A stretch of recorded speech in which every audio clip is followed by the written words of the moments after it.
Pernah merasakan dosa itu, dosa-dosa masa lalu kadang mau memanggil kita? Ya, saya juga kadang-kadang mau itu memanggil-manggil ya. Nah, apa sih tujuan dosa itu, masa lalu itu memanggil kita? Supaya kita terjebak dan tidak bisa keluar dari jebakan dosa itu. Itu tujuannya. Supaya apa? Supaya kita tetap tinggal hidup di dalam dosa. Nah, saudara, macam-macam cara orang itu terjebak dalam dosa. Ya.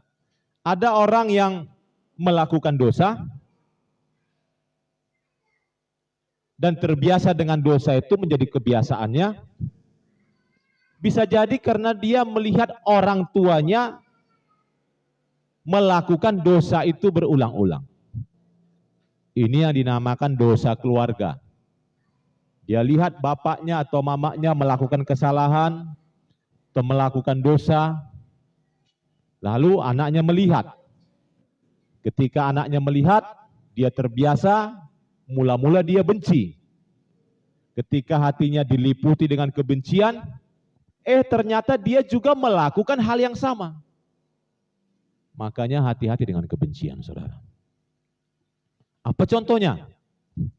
Ketika seorang anak melihat bapaknya seorang penjudi, seorang pemabuk dan kasar, mungkin suka pukul mamanya, dia dendam. Aku tidak mau seperti bapakku, nanti kalau besar, nanti lihat, akan kuhajar kau, akan kupukul kau, akan kubela mamaku. Karena hatinya penuh dendam dan benci kepada bapaknya, dan dia akhirnya mungkin trauma itu dia lihat berulang-ulang, dia nggak mampu melawan, akhirnya dia frustasi. Karena dia nggak mampu melawan bapaknya, nunggu besar berapa tahun lagi nunggu besarnya, akhirnya dia jahat, dan akhirnya bisa jadi dia lebih jahat dari bapaknya yang dia lihat penjudi dan pemabuk. Jadi proses seseorang itu terjebak dalam dosa, dia lihat berulang-ulang, lalu dia sakit hati, lalu dia ingin membalas dendam, akhirnya dia jadi seperti yang dibencinya. Mungkin dia lihat orang tuanya tidak mau merasa bersalah, selalu membela diri. Atau mungkin orang tuanya menghabiskan waktu untuk hal-hal yang tidak berguna, tidak dengan anak-anaknya. Nah, ini menjadi lingkaran setan yang akhirnya anak itu akan mengulangi kebiasaan dari orang tuanya. Makanya pepatah-pepatah mengatakan guru kencing berdiri, murid kencing lari-lari. Ya, bisa jadi jemping-jemping, lebih parah lagi ya. Anak-anak kadang dinasihati, saudara, nggak masuk ke hatinya. Karena pada masa anak-anak cenderung melakukan bukan apa yang didengarnya. Anak-anak akan melakukan ulang apa yang dilihatnya. Jadi saudara, kita ini pun hati-hati menjadi orang tua karena kita sedang memperagakan apa yang dilihat anak kita, dan dia akan mengulangi apa yang kita peragakan. Jadi orang tua itu berpotensi membuat anak terjebak di dalam dosa. Dan dia akhirnya susah keluar dari sana. Karena dosa itu selalu memanggil, selalu memanggil. Ada juga orang terjebak dosa, contoh, korupsi di kantor. Kenapa korupsi di kantor? Atau berbuat jahat di kantor? Bisa jadi ada tekanan dari pimpinan perusahaan atau dari bos. Atau situasi kantor yang mengharuskan berbuat curang untuk menutupi mungkin beban hutang kantor atau operasional kantor. Dan terkondisi sejak turun-menurun terjebaklah para pekerja dengan sistem kantor itu. Jadi hatinya sebenarnya tidak mau, tapi karena situasi kantor begitu, lama-lama terikut arus. Kadang-kadang tekanan dari pimpinan atau bos. Contoh yang kita lihat sekarang masalah-masalah yang sedang viral, ya FS, bagaimana begitu banyaknya orang terlibat. Kenapa orang bisa terlibat banyak? Ya takut sama bos. Bisa jadi dia sudah takut, nggak mau melakukan, tapi karena perintah bos harus dikerjakan. Jadi macam-macam saudara, situasi membuat orang itu terjebak dalam dosa. Ada juga yang karena kejadian tidak disengaja. Tidak sengaja jatuh dalam dosa. Tapi walaupun dia tidak sengaja jatuh dalam dosa, terjebak juga di dalamnya. Saya pernah baca, ini cerita di India. Bukan menjelekkan India ya, tapi kebetulan saya membaca peristiwanya di India. Ada seorang wanita, kalau tidak salah dokter atau apa, mahasiswa dia. Pulang dari kampus, naik bus, di bus diperkosa ramai-ramai lalu dicampakkan. Iya. Saya tidak tahu kejadian akhirnya, tapi ini mengalami dosa secara tidak sengaja. Ada kemungkinan orang ini akan bunuh diri. Ada kemungkinan dia akan menjadi pelacur. Kenapa? Dendam. Ada kemungkinan dia akan menjadi pembunuh. Kenapa? Dendam. Ini dosa karena tidak sengaja. Bagaimana korban-korban yang diperkosa saat perang? Korban perang. Bagaimana korban yang disodomi di kampus atau di sekolah? Tidak sengaja disodomi. Anak-anak disodomi lalu sakit hatinya, trauma, dia pun melakukan hal yang sama setelah besar. Korban sodomi. Atau korban di prank, istilah prank sekarang ya. Saya kena prank, ada pengacara juga kena prank. Prank ini jadi sekarang saudara jadi istilah yang populer ya. Di prank pacar. Bagaimana di prank pacar? Dek, kita tidur samalah. Serahkanlah keperawananmu. Aku pasti bertanggung jawab. Udah hamil laki-lakinya menghilang. Perempuan ini pasti bilang apa? Aku kena prank, tapi sudah berbadan dua. Akhirnya bisa jadi juga perempuan ini jadi perempuan jahat. Bisa jadi dia apa? Melakukan dosa berikutnya. Apa dosa berikutnya? Dia lahirkan anaknya, dia buang. Atau karena dia sakit hati, dia akan gugurkan kandungannya. Atau dia akan menjadi pelacur. Ada orang yang melihat perselingkuhan, lihat orang tuanya selingkuh, sakit hati. Gak sengaja dia orang tuanya selingkuh, karena dia dendam, dia pun jadi tukang selingkuh. Ada orang yang dibully, mungkin dibully di sekolah, dibully di kampus, karena bentuk badannya, atau mungkin bentuk wajahnya, ya,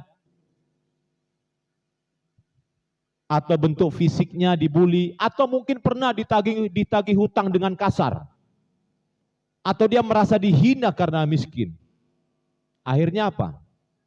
Sebenarnya tidak keinginannya wajahnya jelek, tidak keinginannya wajahnya atau mungkin fisiknya cacat, tapi karena dibully, dia balas. Dan ketika dia balas, dia melakukannya berulang-ulang, dia puas melampiaskan dendamnya, terjebaklah dia di situ. Jadi hati-hati saudara, jangan pingin membalas dendam. Amin. Karena kita bisa terjebak di dalamnya. Saudara, kita ini punya masa lalu. Semua kita punya masa lalu. Saya juga punya masa lalu. Dan setiap orang punya masa lalu masing-masing. Masa lalu kita ini ada pengaruhnya, mempengaruhi sistem nilai pola berpikir, bangunan berpikir kita. Ada pengaruhnya. Beberapa orang hidupnya dipengaruhi masa lalu. Ada yang dipengaruhi dengan masa lalu yang baik, karena punya keluarga yang baik dan bahagia, masa depannya pun bagus.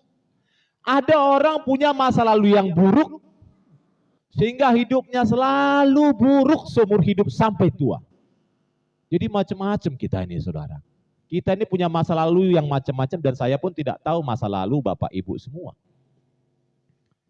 Dan setiap orang punya lingkaran pertemanan. Saudara ini punya lingkaran pertemanan, punya lingkaran persahabatan yang berbeda-beda.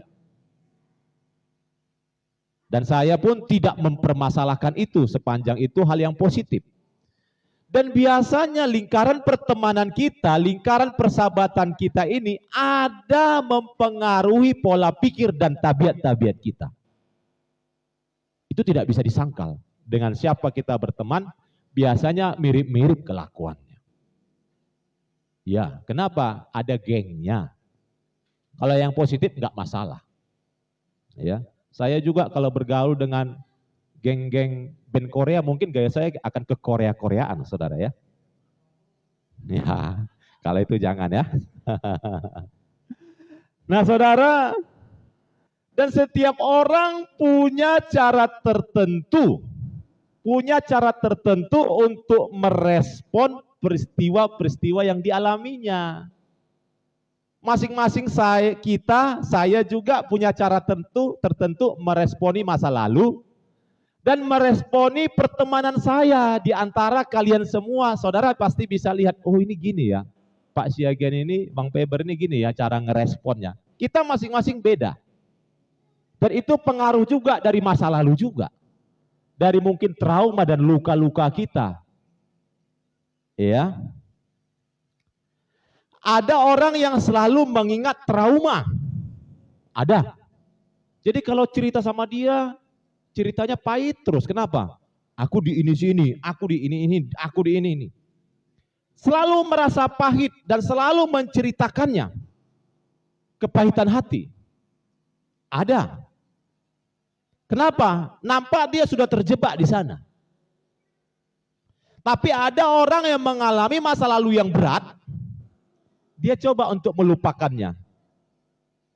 Dan ketika dia mengalami satu trauma, trauma itu adalah momen untuk bangkit dan berubah. Ada. Jadi ada masing-masing respon kita yang berbeda untuk menghadapi trauma-trauma yang bisa menjebak kita dalam dosa. Dan dosa itu selalu manggil, sini kau, sini kamu, sini, sini. Ini enak untuk dinikmati.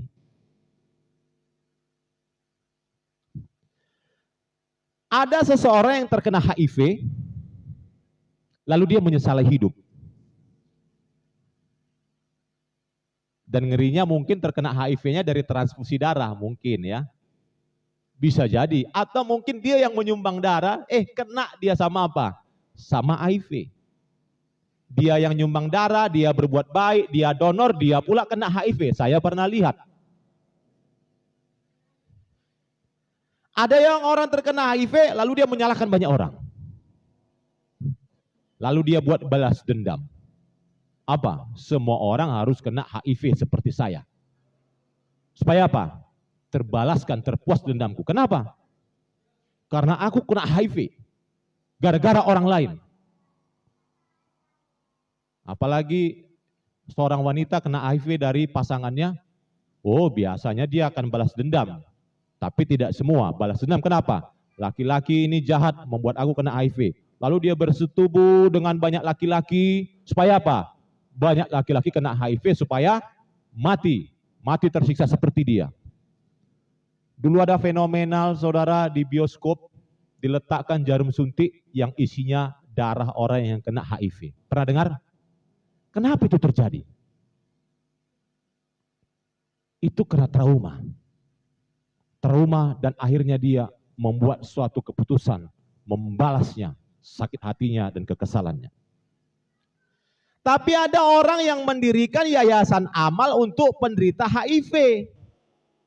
dan menjadi penggiat HIV, menjadi duta HIV AIDS, karena dia kena HIV tidak sengaja. Jadi responnya beda-beda. Ada orang kena HIV tidak sengaja, dendam, sakit hati. Ada orang kena HIV yang tidak sengaja juga mendirikan yayasan amal. Nah, kita ini mau berespon yang mana, saudara? Ada korban perkosaan yang menjadi pelacur. Dia diperkosa, akhirnya jadi pelacur. Kenapa? Harus kutaklukkan semua laki-laki. Ada korban perkosaan mendirikan yayasan yang menangani trauma dan pelatihan bagi korban-korban perkosaan. Responnya beda. Satu tetap terjebak di dalam dosa karena sakit hatinya. Yang satu membuatnya menjadi suatu momen untuk bangkit dan menyelamatkan banyak orang. Supaya jangan banyak orang seperti saya. Nah, kita ini mau berespon yang mana, saudara? Itu pilihanmu. Itu pilihan kita. Yang mana kita pilih? Nah, saudara, saya ceritakan sedikit kisah bagaimana saya pernah mengalami trauma. Jadi, saudara, pada masa saya SMP, dulu itu masih mula-mula orang punya parabola. Ya, saya SMP tidak banyak orang punya parabola. Jadi tukang parabola ini ngajarin karena bapak saya tidak ngerti tuh bagaimana pegang-pegang remote. Karena saya SMP yang masih muda saya pegang remote. Gini cara menstel dan men-scan program. Ya saya scan. Nah, tapi tidak sengaja pada suatu malam ketika orang sudah tidur semua, saya scan, saya lihat, ada film porno di dalam. Saya kaget. Kenapa? Itu tidak pantas untuk saya dan belum usia saya. Dan memang tidak pantas sebenarnya untuk ditonton untuk usia berapapun. Nah, ketika saya melihatnya, saya tidak sengaja melihat itu ditayangkan bebas di TV di jam-jam tertentu, saya jadi trauma. Wah, ngeri ya. Pertama ngeri, tapi lama-lama jadi kepingin terus. Kenapa? Dia mulai manggil-manggil. Tonton lagi, tonton lagi, tonton lagi. Yang saya lihat di situ adalah orang-orang luar negeri, bule-bule. Akhirnya saya punya imajinasi kotor tentang perempuan bule. Dan pingin punya cita-cita, pingin tinggal di luar negeri, punya istri bule. Pingin nikah sama orang bule seperti yang ada di film-film. Bayangkan SMP pikirannya pingin kawin.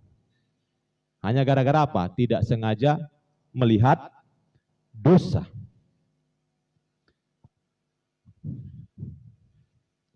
Kelas 2 SMU, kelas 2 SMA, saya lahir baru.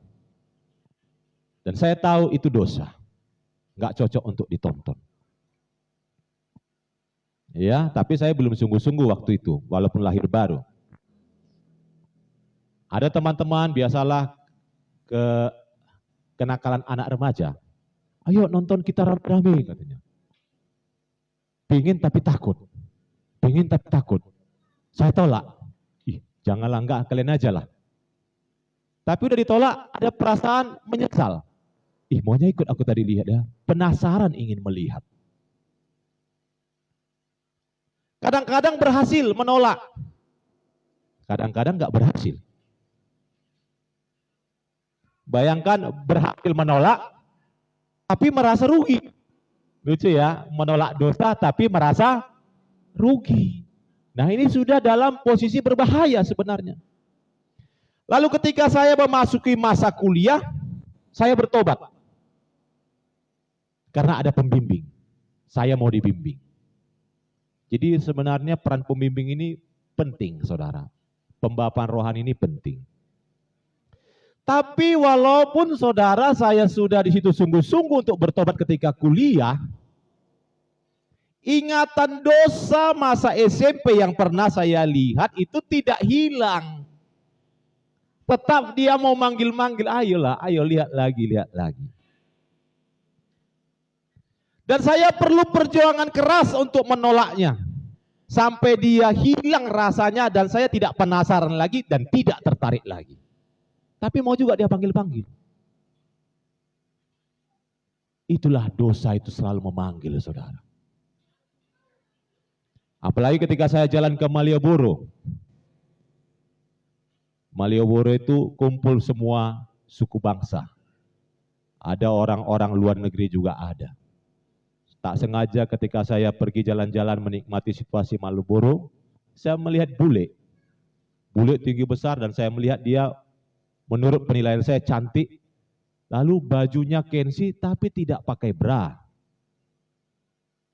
Saya lihat ingin saya ikuti, tapi malu lah ngikuti kayak gitu. Hanya mau melihat-lihat itu, begitu kira-kira saudara ya.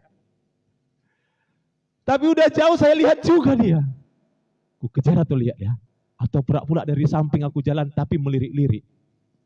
Tidak saya lakukan, tapi saya tahu itu salah, itu dosa. Itulah dosa itu memanggil, saudara.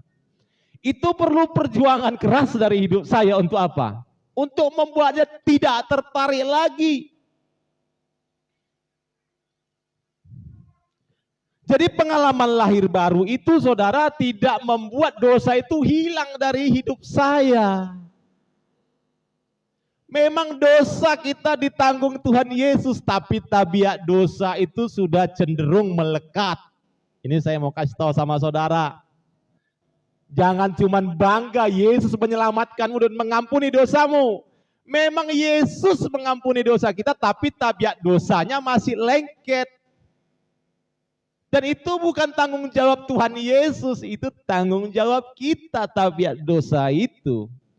Kita yang harus berjuang untuk melepaskannya, saudara. Dan pengalaman lahir baru bukanlah pengalaman pertama aja seumur hidup. Saya dulu merasa pengalaman pertama itu lahir baru, itulah yang terhebat. Dan itu cukup sekali. Ternyata tidak. Pengalaman lahir baru harus dialami setiap hari. Perasaan lahir baru dan semangat yang kuat untuk berjuang meninggalkan dosa itu harus kita alami setiap hari. Kalau pengalaman-pengalaman itu hilang, hati-hati. Jangan-jangan kita sudah terjebak di dalam dosa itu dan nyaman di dalamnya. Tuhan Yesus mengampuni dosa kita. Tapi dia tidak bertanggung jawab atas tabiat dosa. Ingat saudara ya. Tabiat dosa enggak tanggung jawab Tuhan Yesus. Dosa yang ditanggungnya, tapi tabiat dosa tidak. Itu tanggung jawab kita. Amin. Nah, tabiat dosa inilah yang mengikat kita dari pengalaman-pengalaman masa lalu. Dan apa respon kita, saudara? Itu perlu perjuangan dari dalam diri kita sendiri. Perjuangan. Saya katakan perjuangan. Sebagai bentuk penghargaan. Orang yang berjuang berarti dia menghargai. Orang yang enggak mau berjuang berarti dia tidak mau menghargai pengorbanan Kristus. Amin. Amin. Kalau engkau masih mau berjuang berarti darah Kristus masih berharga untukmu. Tapi kalau engkau sudah lemah dan tidak mau berjuang lagi, sudah pasrah, berarti darah Kristus tidak berarti lagi. Kita yang cek hati kita masing-masing, saudara. Berharga enggak darah Kristus untuk kita? Apa respon kita? Masih berjuang enggak kita?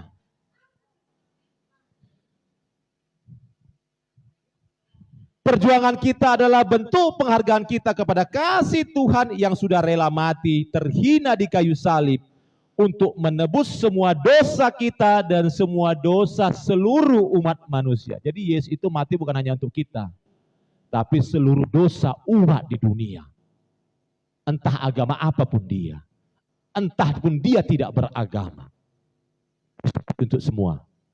Dosanya ditanggung. Tapi tabiat dosa nanti dulu Bapak Ibu. Itu tanggung jawab kita. Lukas 14 ayat 33. Demikian pula lah tiap-tiap orang di antara kamu yang tidak melepaskan dirinya. Ada kata melepaskan dirinya.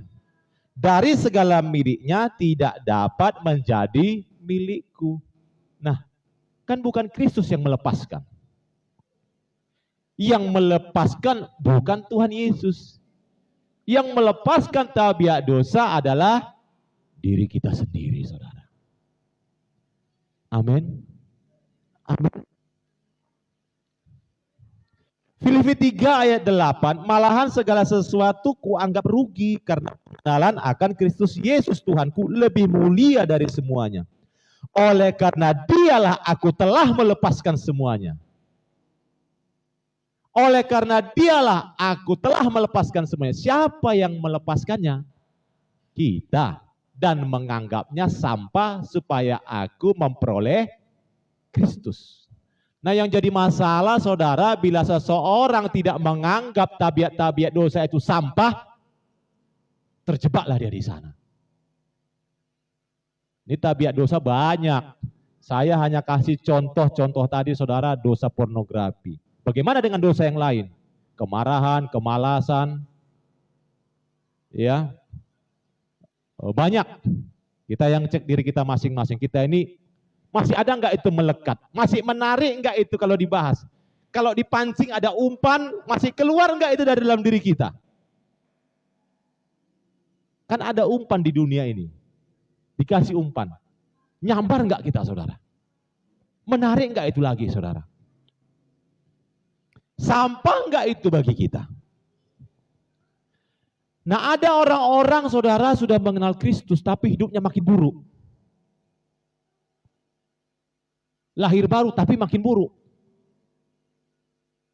Pernah sungguh-sungguh tapi makin buruk. Kenapa bisa terjadi seperti itu?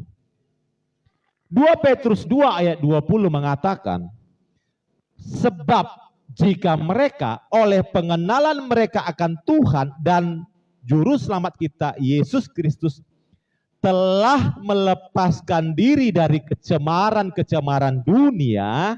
Nah, ini artinya orang yang sudah pernah bertobat. Sudah pernah melepaskan diri dari kecemaran dunia. Sudah pernah hidup kudus. Tetapi terlibat lagi di dalamnya, ini loh, hati-hati loh. Terlibat lagi di dalamnya, maka akhirnya keadaan mereka lebih buruk daripada yang semula. Lebih buruk. Lebih buruk. Firman Tuhan ini tidak salah. Nah, kita di mana, saudara? Kita mau lebih buruk atau tidak? Kita mengalami progres atau kita mengalami penurunan? Nah, firman Tuhan ini membuat kita bercermin, saudara. Kita sudah sampai pada titik mana kita? Pada titik grafik naik, atau grafik bergelombang yang enggak naik-naik, atau grafiknya malah turun.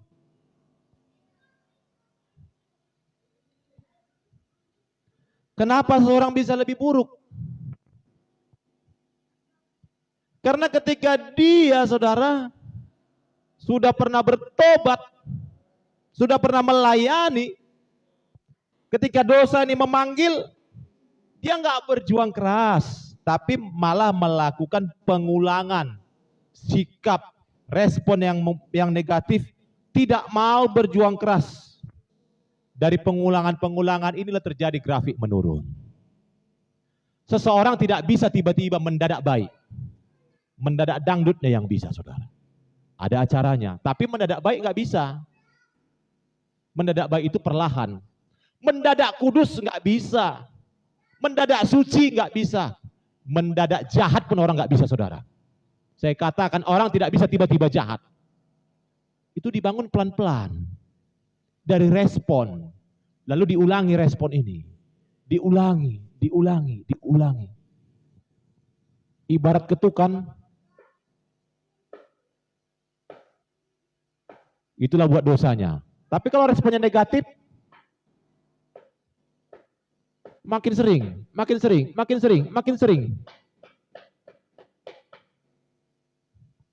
Tapi kalau orang berespon positif,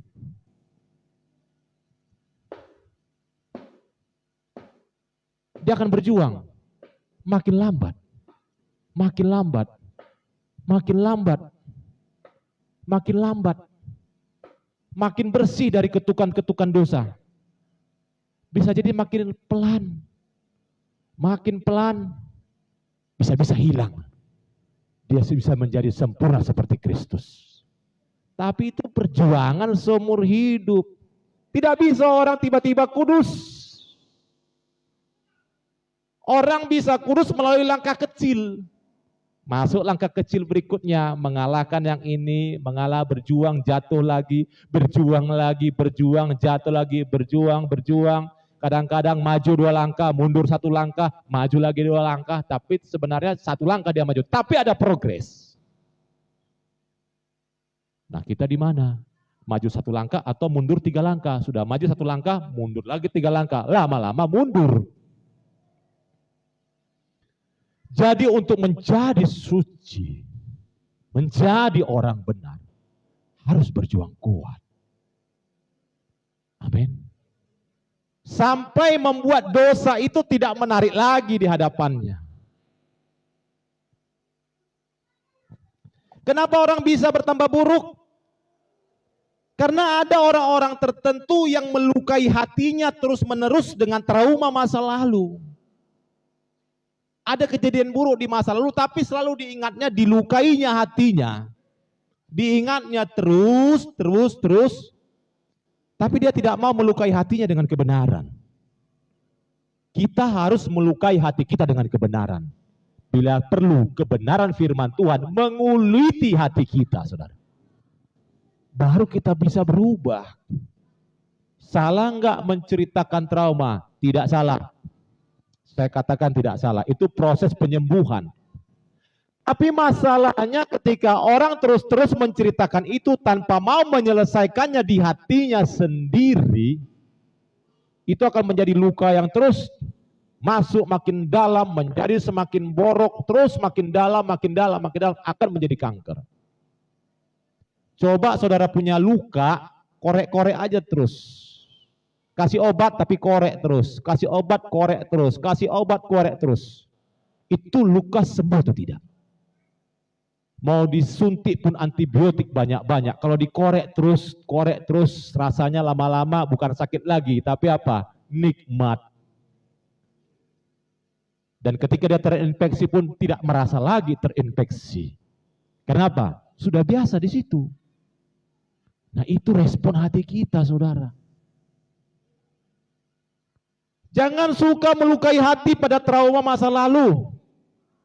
Lukai hati kita dengan kebenaran. Amin. Amin. Kenapa seseorang bisa bertambah buruk? Nah, bisa jadi karena tidak mau belajar kebenaran. Malas belajar kebenaran, malas dengarkan firman Tuhan. Jangan sepele loh dengan firman Tuhan. Jangan sepele dengan khotbah-khotbah yang kita dengar. Kalau sekali-sekali ngantuk nggak apa-apalah.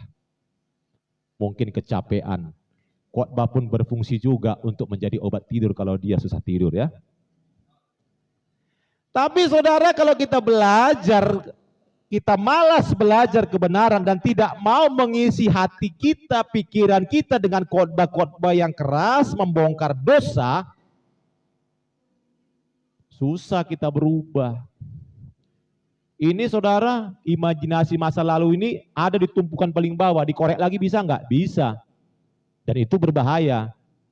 Saya benam terus ke bawah dengan apa? Dengan kebenaran firman Tuhan. Timpa terus, kalahkan. Karena firman Tuhan itu seperti pedang. Pedang yang tajam, memisahkan. Jangan suka hanya mau mendengar khotbah yang menyenangkan hati. Kalau ada cerita tentang mujizat, pasang, dengar. Wah, mantap ini, orang-orang sembuh. Orang-orang bangkit dari kursi roda. Senang mendengarkan khotbah-khotbah seperti itu, tapi waktu giliran khotbah menempa dosa nggak mau dengar. Senang melihat sukses diberkati karena ditumpangi tangan jadi sukses. Ada mujizat kesembuhan, suka mendengar khotbah-khotbah begini, tidak salah tapi harus berperang. Apalagi kalau ada khotbah tentang orang murtad pindah agama, masuk jadi agama Kristen, senangnya kita luar biasa. Saya nggak mau lagi mendengar-dengar orang yang khotbah pindah agama. Kenapa? Nanti tahun depan dia pindah lagi dia. Kenapa? Ya namanya cari sensasi. Dia bilang dapat ini penglihatan, mimpi, hal mistis dapat gambaran, pandangan begini, dapat bayangan putih, lalu ada berjenggot pegang tongkat, oh itulah Yesus. Belum tentu, belum teruji, tapi kita suka mendengar khotbah-khotbah seperti itu. Suka mendengar kisah orang lain, tapi kita tidak koreksi diri kita. Khotbah-khotbah seperti itu, saudara, tidak membangun kedewasaan. Itu kesaksian orang lain. Belum tentu juga ada hal-hal tertentu membuat dia murtad. Bisa jadi karena jodoh. Lalu kita bangga-banggakan, kita share pula lagi. Saya nggak tertarik lagi dengan khotbah yang seperti itu, saudara. Dulu saya tertarik, tapi saya pikir ini bisa jadi pemecah belah antar umat beragama. Karena rata-rata orang yang murtad, saudara, dia akan menjelekkan agama yang sebelumnya. Bisa jadi dia sedang ngeprank, saudara. Ngeprank sana sini, aku pindah agama, dapat wahyuan. Ujung-ujungnya apa, saudara? Ujung-ujungnya duit.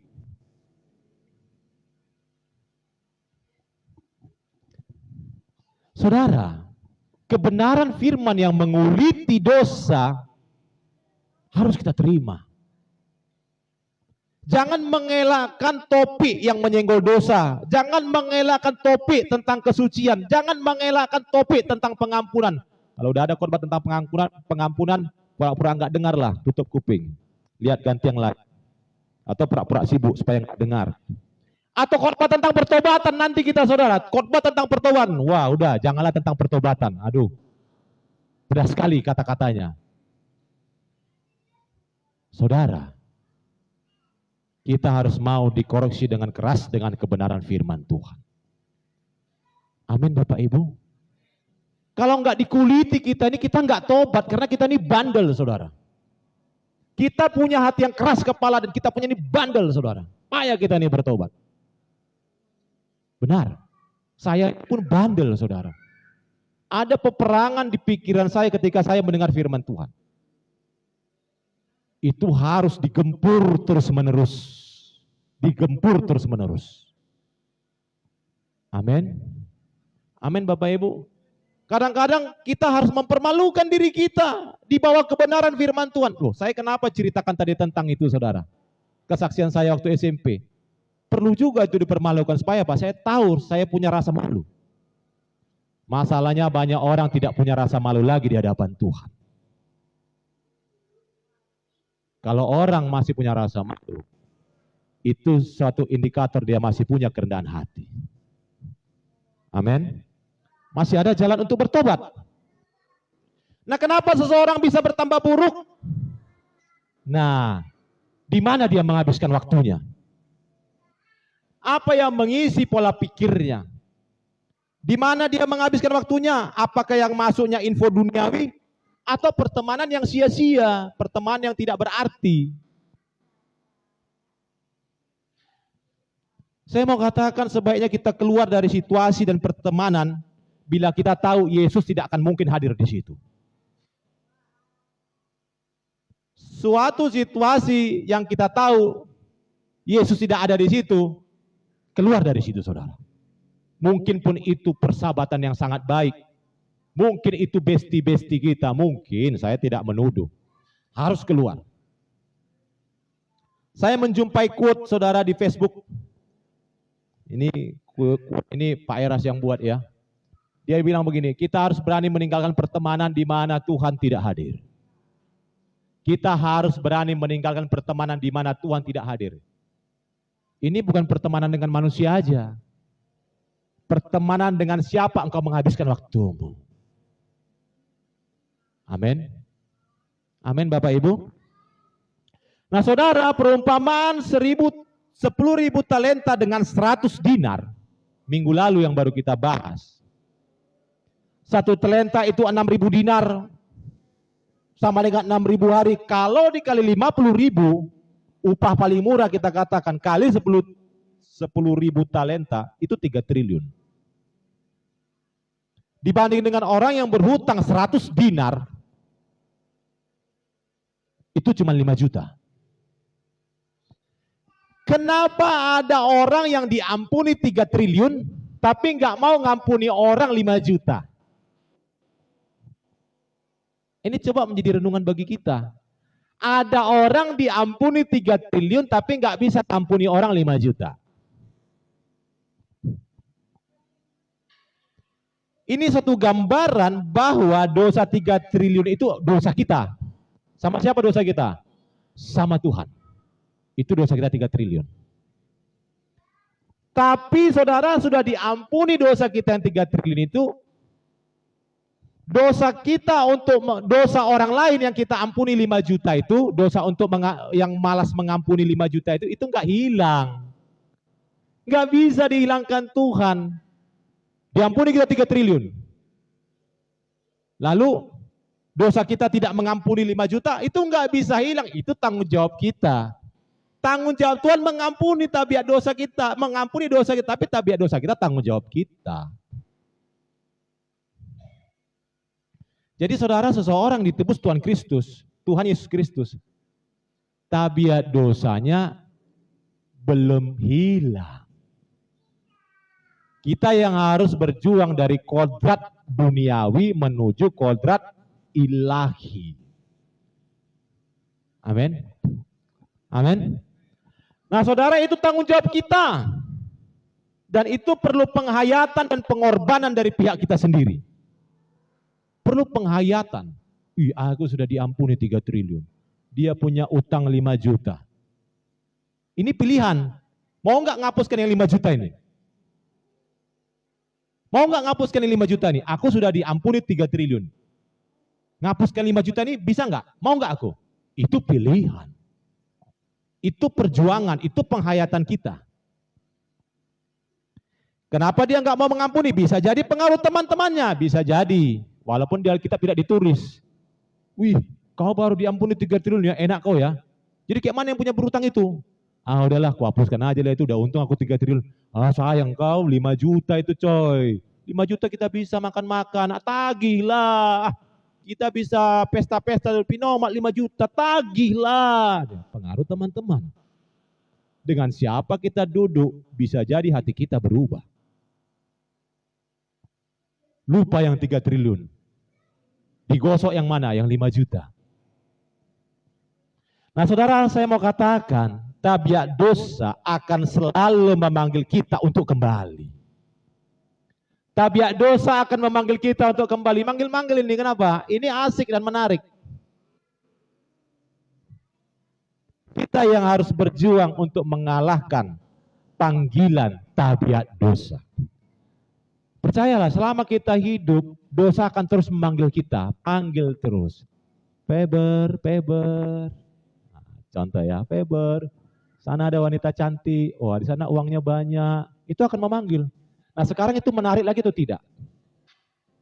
Itu menarik atau tidak tergantung respon kita. Respon kita itu hasil dari apa yang kita isi di dalam pikiran kita. Apakah kebenaran firman Tuhan yang melukai hati kita? Apakah kita suka mendengar dan mengisi dengan kebenaran firman Tuhan yang melukai hati kita, mengoreksi dan menguliti hati kita? Jangan pilih firman Tuhan yang membuat hati kita senang. Jangan kita suka mendengar apa yang menyenangkan hati kita. Ini cocok. Amin, amin, amin. Saudara, ketika Yesus membuat mujizat 5 roti dan 2 ekor ikan, banyak yang ngikut.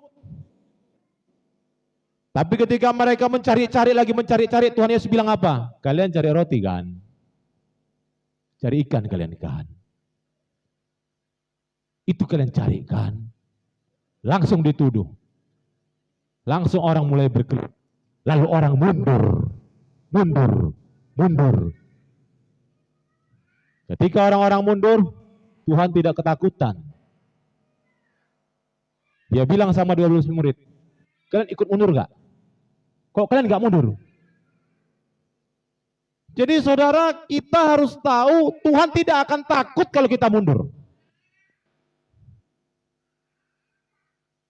Tuhan tidak akan takut dan kehilangan pengikut kalau kita mundur. Ini yang harus hati-hati kita.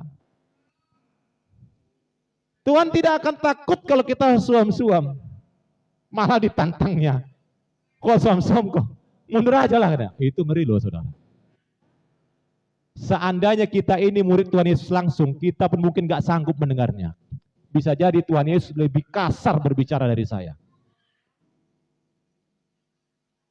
Kita mungkin beribadah, kalian cari mujizat kan?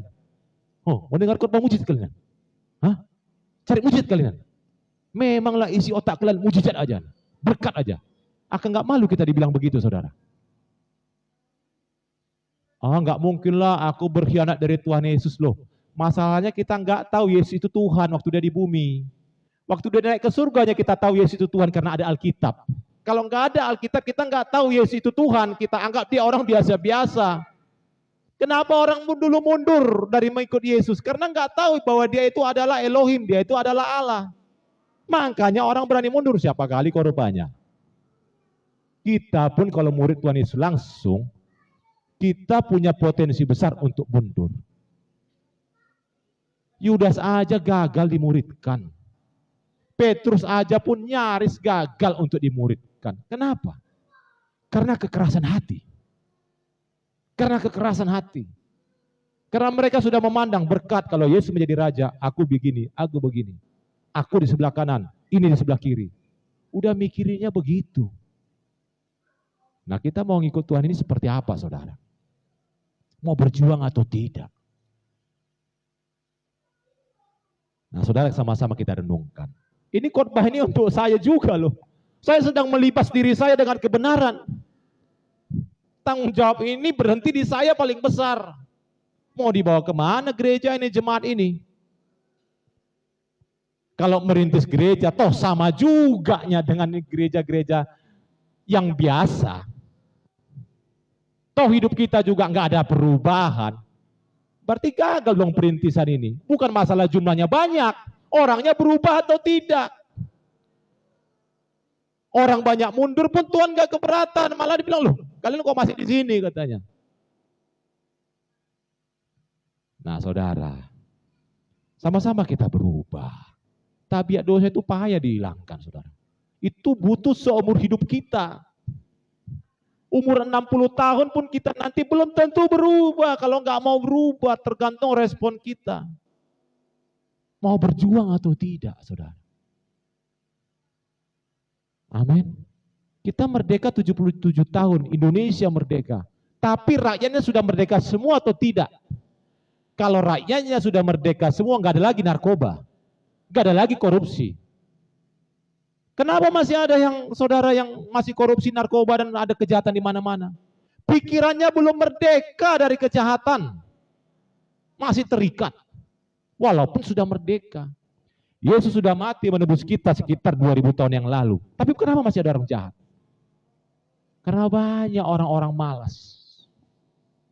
Karena banyak orang nggak mau berjuang.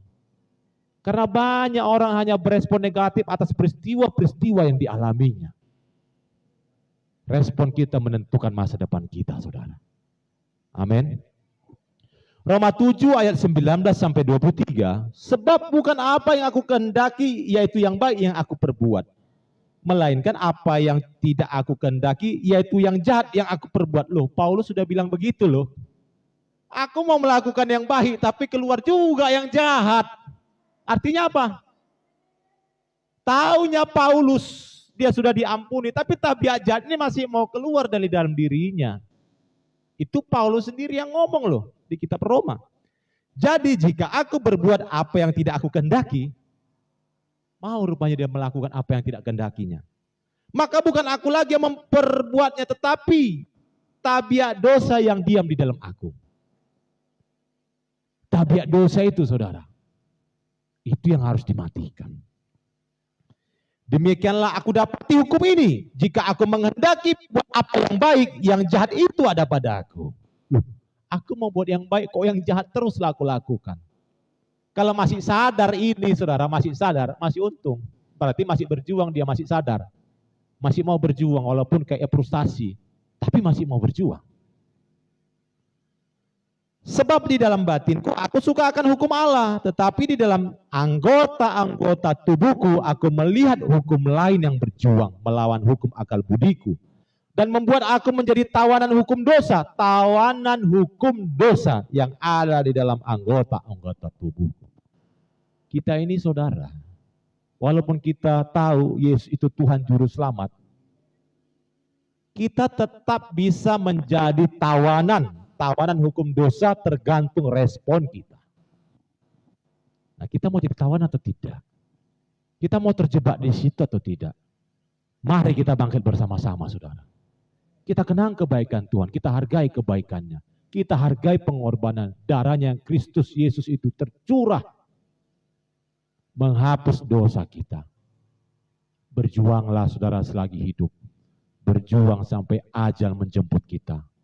Saya katakan saya berjuang, saya tidak kebal dosa. Saya juga perlu berjuang, mengisi terus dengan kebenaran.